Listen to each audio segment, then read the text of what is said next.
السلام علیکم ورحمۃ اللہ وبرکاتہ. آداب. حیدرآباد کے گلیاروں میں یوٹیوب چینل کے معزز ناظرین، آپ کا اپنا میزبان محمد عبدالحکیم چند اطلاعات کے ساتھ حاضر ہے. جواہر یونیورسٹی کی 170 ایکڑ اراضی لے لی گئی. اعظم خان کی قائم کردہ یونیورسٹی کا رقبہ صرف 12.5 ایکڑ تک محدود. مسجد کی تعمیر سے شرائط کی خلاف ورزی. یہ یوگی مودی کا راج ہے، میڈیا مشیر کا ریمارک. جموں کشمیر کا ریاستی درجہ بحال کیا جائے. میں کشمیری پنڈت ہوں. بی جے پی نے ثقافت اور بھائی چارہ پر حملہ کیا. راہل. شاملی میں گروپ کے ہاتھوں مسلم نوجوان کا قتل. ہندوستان اور انگلینڈ کے درمیان 5واں ٹیسٹ کورونا کے سبب منسوخ. ایمیزون نے پروفیشنل اسپورٹس اسٹورز لانچ کیا. ٹی آر ایس حکومت کے ملک بھر میں مثالی اسکیمات. جگتیال میں وارڈ کمیٹیوں کی تشکیل. رکن اسمبلی سنجے کمار کا خطاب. مہاراشٹر میں جاری بارش سے ساگر پروجیکٹ لبریز. سری رام ساگر پروجیکٹ کے 33 دروازوں سے فاضل پانی کا اخراج. ریاست تلنگانہ ترقی کی راہ پر گامزن. مدھول میں ٹی آر ایس پارٹی کا اجلاس. افروز خان کا خطاب. بھینسا میں ایڈیشنل سپرنٹینڈنٹ آف پولیس کو تہنیت. بچوں کے ساتھ اقدام خودکشی کرنے والی خاتون کی کاؤنسلنگ. مدھول کے مسلم نوجوانوں کی قومی سطح کے کھیل میں کامیابی. رکن اسمبلی کے ہیڈ کوارٹر پر تہنیتی تقریب. کرشنا کے پانی کی آندھرا منتقلی کو روکا جائے. KRMB سے تلنگانہ کا مطالبہ. اے پی کے تمام پروجیکٹس کی تفصیلات کو گزٹ میں شامل کرنے پر زور. حکومت الیکٹرک وہیکلز کے استعمال کو فروغ دینے کوشاں. رجسٹریشن فیس اور روڈ ٹیکس معاف. وزیر ٹرانسپورٹ پی اجے کمار کا دعویٰ. وسرجن کے بعد حسین ساگر کی صفائی پر 27 لاکھ کا خرچ آئے گا. انجینئرنگ فارما کالجز کا یونیورسٹی سے الحاق کا عمل مکمل. رواں تعلیمی سال انجینئرنگ کی 85,000 اور بی فارمیسی کی 7,000 نشستیں منظور. اے پی میں کورونا کے فعال کیسز کی تعداد 15,000 سے تجاوز. مذہبی مقامات سیاسی باز آبادکاری کے مراکز میں تبدیل. تمام منادر کو حکومت کے کنٹرول سے آزاد کرانے کی مہم. صدر نشین وقف بورڈ نے کریم نگر کے وقف کمپلیکسوں کا دورہ کیا. کرایہ جات کی ادائیگی کی ہدایت. ناجائز قبضوں کی برخاستگی پر توجہ.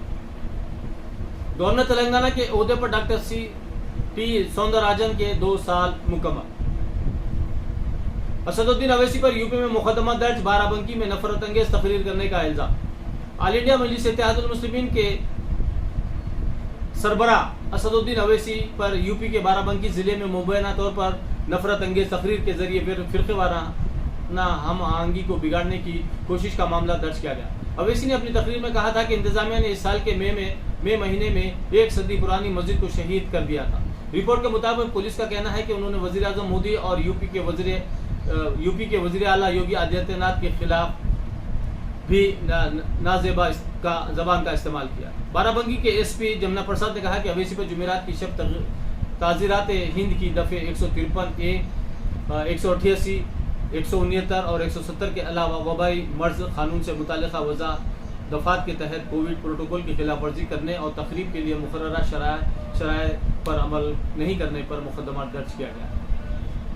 خیال رہے کہ جمعرات کو بارہ بنکی میں ایک جلسے عام سے خطاب کرتے ہوئے بیرسٹر اسد الدین اویسی نے رام سیٹی گھاٹ میں واقع اس مسجد کا ذکر کیا تھا جسے انتظامیہ نے مئی میں 100 سالہ پرانی مسجد شہید کر دی گئی.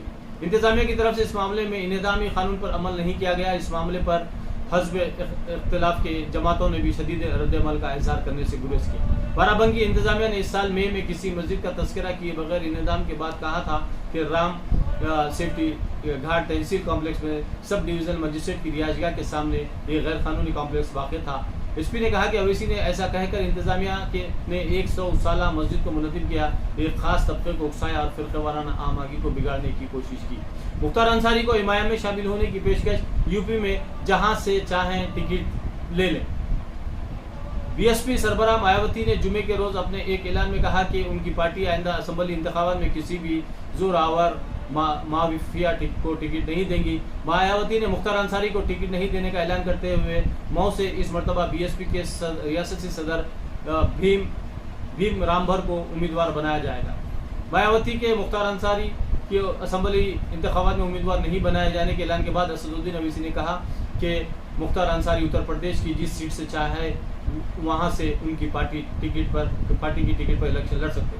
قبل از مایاوتی نے کہا کہ آئندہ یوپی اسمبلی انتخابات میں BSP کی کوشش ہوگی کہ کسی بھی زور آور مافیا وغیرہ کو پارٹی سے انتخابی میدان میں نہیں اتارا جائے گا۔ کانگریس کبھی اقتدار کی بھوکی نہیں رہی ہے، غلام نبی آزاد۔ دلت بندھو اسکیم پر عمل آوری پیر کو اہم اجلاس، چیف منسٹر ایکشن پلان کا آغاز کریں گے، آئندہ ہفتے سے اضلاع کے دورے کی تیاری۔ سنگارینی کالونی سعید آباد میں 6 سالہ لڑکی کی عصمت ریزی اور قتل، عوام کے شدید احتجاج سے کشیدگی، 50,000 مالی امداد کا اعلان، پولیس پر سنگباری اور مرچ پاؤڈر پھینکا گیا۔ کلکٹر کی مداخلت پر مظاہرہ ختم، واقعے کے خلاف مجلس کی کمشنر پولیس سے نمائندگی۔ تلنگانہ کے 6 اضلاع میں کورونا کا ایک بھی نیا کیس نہیں۔ فضا سے کورونا ٹیکے پہنچانے ڈرون ٹیکنالوجی کا استعمال۔ وقار میں آج مرکزی وزیر جیوترا آدتیہ کے ٹی آر افتتاح کریں گے۔ KCR کے خلاف تنقید اور الزامات ناقابل برداشت، اپوزیشن کو مناسب سبق سکھایا جائے گا، TRS کارکنوں کو سرینواس گوڑ کا مشورہ۔ NRI ڈاکٹر کو 11.56 کروڑ روپے کا دھوکہ، جانوروں کے لیے کورونا ٹیکے کی تیاری کے معاملے میں لوٹ لیا گیا، ریٹائرڈ سب انسپکٹر کو ٹھگ لیا گیا، آدھی سارق گرفتار۔ حیدرآباد کے گلیاروں میں یوٹیوب چینل کے معزز ناظرین، ہم آپ کو ایک اہم اطلاع دینے جا رہے ہیں کہ ہمارا ایک اور جو ہے یوٹیوب چینل ہے جس کا نام ہے ہیلتھ ویلتھ اینڈ ہیپینس۔ اس میں وظائف ہے، نیچے سبسکرپشن میں ہم اس کا لنک دے دیں گے، آپ جو وہاں سے جو چاہے جو ہے وظائف جو ہے حاصل کر سکتے ہیں۔ اسی کے ساتھ ہم آپ سے اجازت چاہتے ہیں اور آپ تمام لوگوں کا بہت بہت شکریہ ادا کرتے ہوئے امید ہے کہ آپ جو ہے ہمارے ان دونوں چینلوں کی رہبری اور سرپرستی فرمائیں گے۔ بہت بہت شکریہ، خدا حافظ، پھر انشاءاللہ دوبارہ حاضر ہوں گے۔